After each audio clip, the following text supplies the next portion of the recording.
We'll guide you through how to enable IntelliSense in VS Code. If you find this helpful, consider subscribing and liking the video.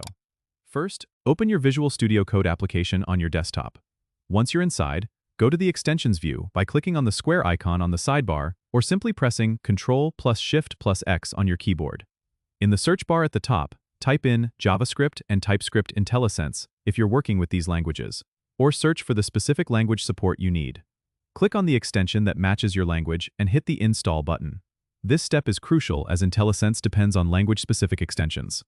After installation, you need to enable IntelliSense if it's not already activated.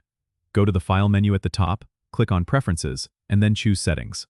In the search bar within the settings, type IntelliSense and look for the option labeled Editor Quick Suggestions. Make sure the boxes for strings, comments, and other are checked, as this ensures IntelliSense works in all contexts. You might also want to adjust the Editor Suggest on Trigger Characters setting, which allows IntelliSense to pop up as you type specific characters like dots in your code. If you want even more control over how IntelliSense behaves, consider exploring the Editor Suggest Selection option. This allows you to tweak how VS Code prioritizes suggestions. Lastly, ensure your project is set up correctly by having a proper configuration file like tsconfig.json or jsconfig.json, as these files are crucial for IntelliSense to understand your code structure. If everything is set up properly, you should see IntelliSense working its magic, offering code suggestions, auto-completions, and even parameter info as you type. Don't forget to subscribe and comment if this helped you out.